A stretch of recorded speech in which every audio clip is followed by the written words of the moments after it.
In a bold move that captured the world's attention, one nation decided to gamble its entire economic future on a digital dream. This is the story of El Salvador, a small Central American country that stood at a financial crossroads and chose a path no other nation had dared to tread. It's a tale of ambition, risk, and a high-stakes bet against the global financial system. But when a country goes all in on cryptocurrency, the real question becomes, who truly stands to win?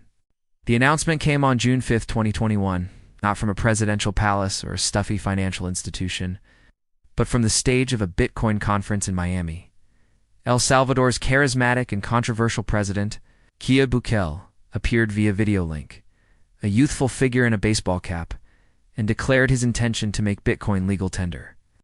Just 3 days later, the law was passed with a supermajority in the nation's legislative assembly.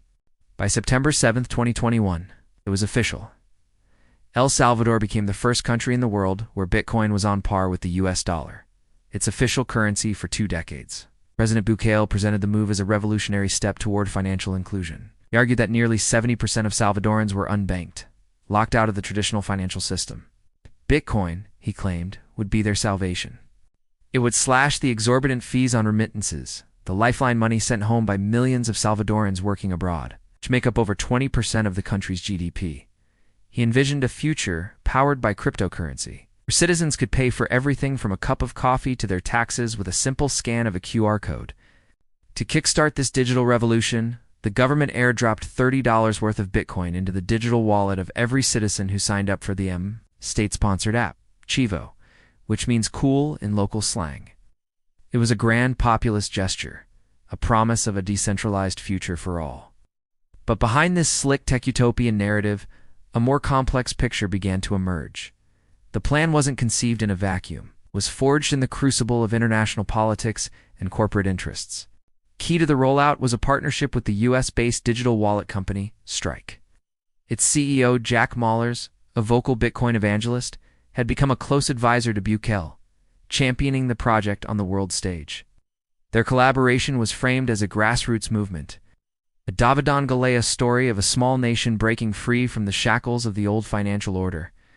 This narrative resonated powerfully within the global crypto community, which hailed Bukele as a visionary leader. However, as journalists and investigators began to dig deeper, they uncovered a web of less publicized dealings.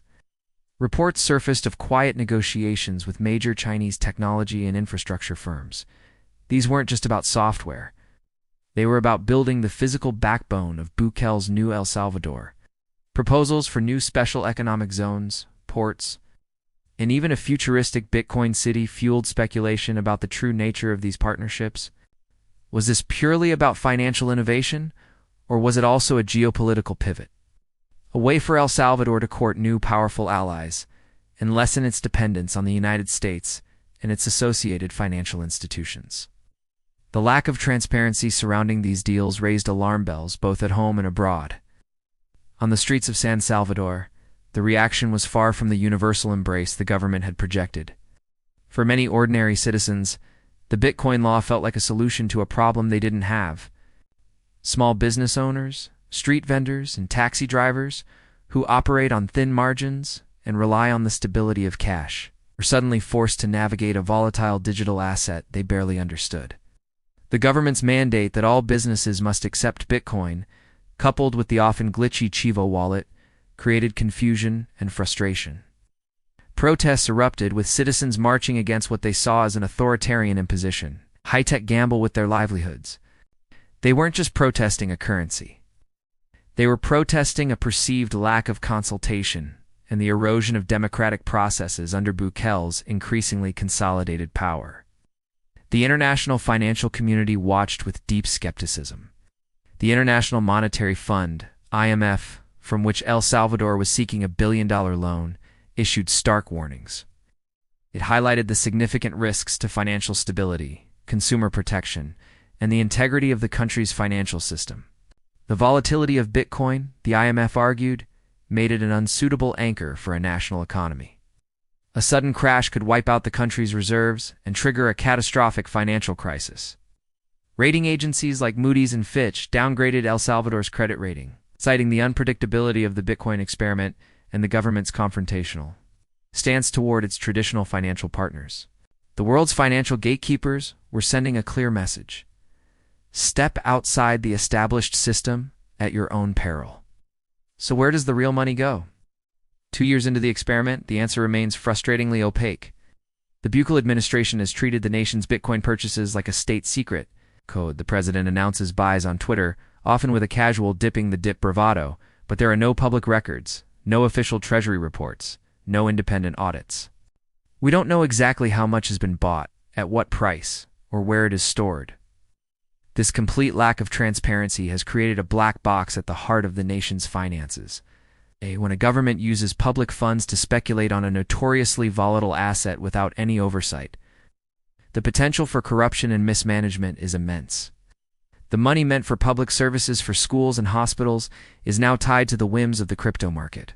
Its fate rising and falling with every tweet from a tech billionaire or every regulatory crackdown in a foreign land. The grand promise of financial inclusion has also fallen short.